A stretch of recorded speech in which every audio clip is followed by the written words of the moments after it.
ಆಫೀಸಿಂದ ಬಂದ್ಮೇಲೆ ID card ನ ಕೀನ ಸ್ಟ್ಯಾಂಡ್ ನಲ್ಲಿ ಇರ್ತಾರೆ. ಇಲ್ಲಲ್ಲ ನನ್ ಮನೆ ಕೆಲಸಗಳಲ್ಲ ಯಾವಾಗ್ಲೂ ಇದನ್ನ ಕ್ಲೀನ್ ಮಾಡಿ ಕುತ್ಕೊಳ್ಳೋದು. ತೆಗ್ದು ಅಲ್ಲಿಡು. ಲಂಚ್ ಬಾಕ್ಸ್ ನ ತೊಳಿಯಕ್ಕೂ ಹಾಕಕ್ಕಾಗಲ್ವಾ? ಏನಿದ್ ಮಿಕ್ಸ್ಕೊ ಬಂದಿದ್ರಾ? ನನ್ ಬೆಳಿಗ್ಗೆ 6 ಗಂಟೆಗೆ ಗೆದ್ಬಿಟ್ಟು ನಿಮ್ಗಳಿಗೆ ತಿನ್ನಕ್ ಮಾಡ್ಕೊಡ್ತೀನಲ್ಲ, ಏನ್ ಅದು ರೋಗ ನಿಮ್ಗೆ ತಿನ್ನೋದಿಕ್ಕೆ? ಹಿಂಗೆ ಮಾಡ್ತಿದ್ರೆ ನಾಳೆಯಿಂದ ಬಾಕ್ಸ್ ಕೂಡ ಎಲ್ಲ ನೋಡ್ಕೊಳ್ತಾ ಇರಿ. ಹಸ್ಕೊಳ್ಳೆ ಬಿದ್ದಿರ್ಬೇಕಾಗುತ್ತೆ. ದೀಪ ಹಚ್ಚೋ ಟೈಮ್ ಆಗಿದೆ, ಕೂದಲು ಬಿಟ್ಕೊಂಡು ಓಡಾಡ್ತಿದ್ದೆ. ಕಟ್ಟು ಕೂದಲನ್ನ ರಂಗೋಲಿ ಹಾಕಿದೀನಿ, ತುಳಿಬೇಡ.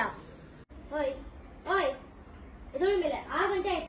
ದೀಪ ಹಚ್ಚೋ ಟೈಮ್ ನಲ್ಲಿ ಹಿಂಗೆ ಎಮ್ಮೆ ತರ ಮಾಡ್ಕೊಂಡಿದ್ಯಲ್ಲ, ಎದೋಳ ಮೇಲೆ. ಏನಮ್ಮ ಯಾವಾಗ ನೋಡ್ರು ಕಪ್ಪೆ ತರ ವಟ ವಟ ಅಂತಾನೆ ಇರ್ತೀಯ, ಮಲ್ಗಕ್ಕೆ ಬಿಡಲ್ಲ ನೆಮ್ಮದಿಯಾಗಿ. ಅಂತ್ಯಪ್ಪ ಅಂತ್ಯ. ಕಪ್ಪೆನು ಅಂತೆ ಗೂಬೆನು ಅಂತ ಇರೋವರೆಗೂ ನಿಮ್ಗೆ ನನ್ ಬೆಲೆ ಗೊತ್ತಾಗಲ್ಲ. ಹೋದ್ಮೇಲೆ ನಿಮ್ಗೆ ನನ್ ಬೆಲೆ ಗೊತ್ತಾಗೋದು. ಏನಮ್ಮ ಯಾವಾಗ್ಲೂ ಒಂದೇ ತರ ಅಡ್ಗೆ ಮಾಡಾಕ್ತಿಯ? ತಿಂದು ತಿಂದು ಬೋರ್ ಆಗ್ಬಿಟ್ಟಿದೆ ನನಗೆ. ನನ್ಗೆ ಅಡ್ಗೆ ಮಾಡಕ್ ಬರೋದೇ ಹೀಗೆ. ನಾಳೆ ಮದ್ವೆ ಆದಾದ್ಮೇಲೆ ನಿನ್ ಹೆಂಡತಿ ಬರ್ತಾನಲ್ಲ, ಅವ್ರ ಕೈನಲ್ಲಿ ಏನ್ ಬೇಕಂದ್ರೂ ಮಾಡಿಸ್ಕೊಳ್ತೀನಿ. ಇವಾಗ ಇದನ್ನ ಮುಚ್ಕೊಂತೀನಿ. ಇದೇನಿದ್ ಸೋಫಾ ಅನ್ಕೊಂಡಿದ್ರೆ ಏನ್ ಅನ್ಕೊಂಡಿದ್ರೆ? ಎಲ್ಲಾ ತಗೊಂಡ್ಬಂದ್ ಇಲ್ಲೇ ಬಡಿತೀರಾ?